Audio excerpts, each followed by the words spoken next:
Okay, that was the that works. I'm working on my Arabic. I want you to know I'm taking lessons, and today I found out that I'm going to join a Bedouin family next month for 5 days to immerse myself in Arabic.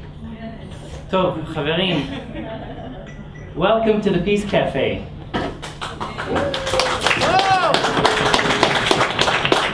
Yeah, we're gonna have a lot of fun tonight.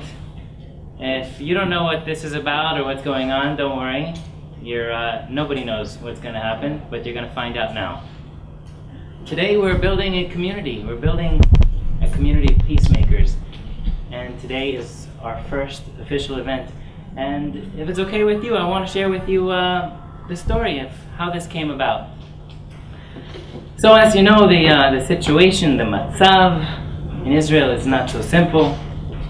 There's anxiety over Gaza and Hamas and Fatah and the West Bank and Iran, and every day we open up the newspapers and we hear on the radio and on television.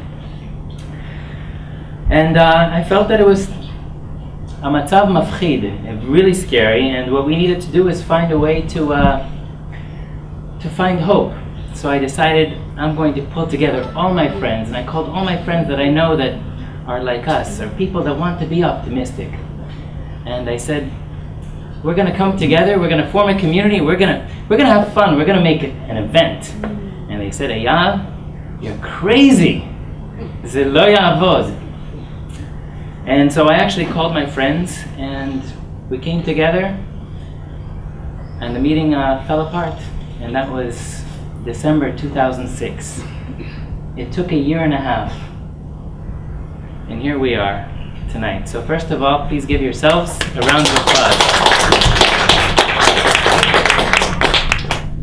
When the original Peace Café fell apart, I decided, you know what?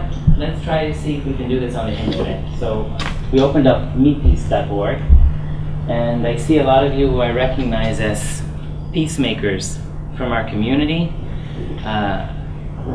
There on the side is the first peacemaker to join the community. Here, Lihi, our 44th peacemaker. We got Costa, our 779th peacemaker, and today, ladies and gentlemen, we got our 800th peacemaker to join us. Besides collecting peacemakers, and the reason they're peacemakers is because these people are actually making a difference. Our community is full of action. We've got 305 discussions in our forum discussions. Discuss everything about peace, what needs to be done. People share their dreams, their hopes. People on MePeace have shared more than 1,000 photos, 236 videos. People now are sharing their songs, their music. I see Noah, who shares really inspiring music. 349 songs have been shared, 175 blog posts, and 55 groups. And the newest one was just started, and it's called the Peace Café, and you're all invited to join.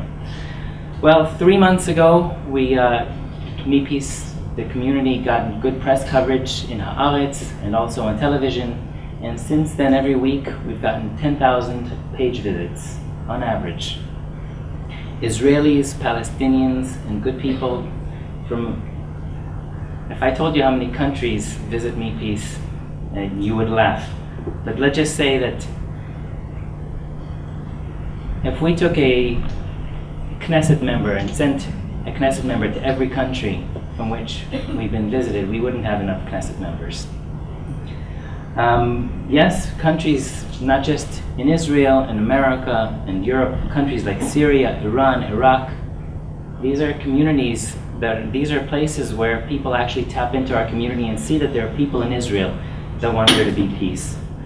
And my favorite number in all, we've just crossed this week 250,000 page visits since we started. So again, thank you very much.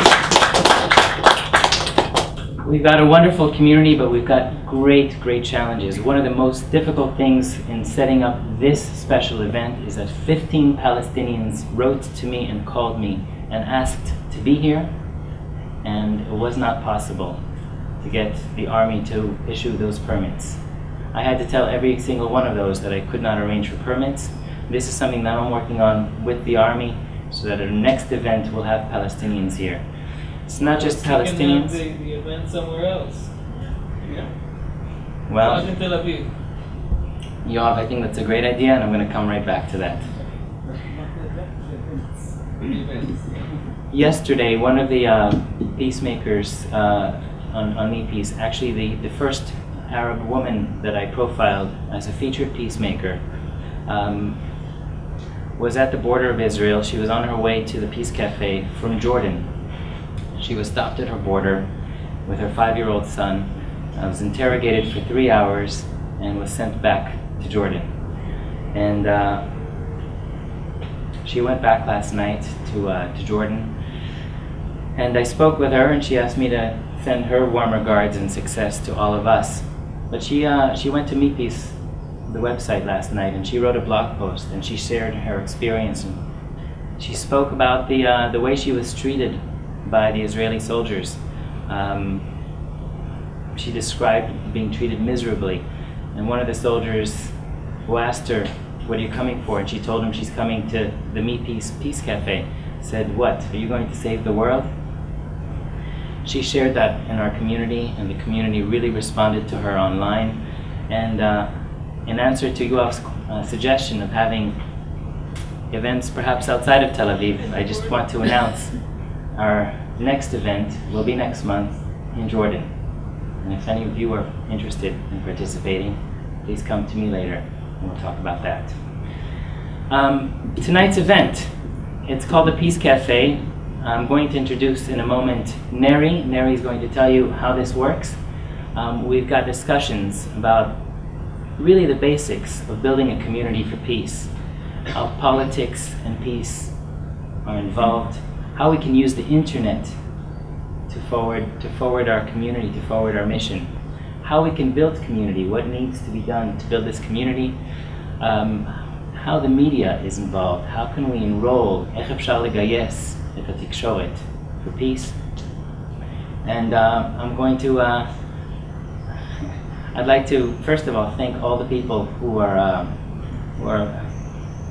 been wonderfully supportive of this effort in this last year. A lot of people have looked at me like I was crazy when I invited them to Me Peace, but here I see so many peacemakers together for the first time, and it makes me feel so good, so hopeful about the future. And I'd like to thank all the people who are active in making tonight work. You know who you are. Thank you so much.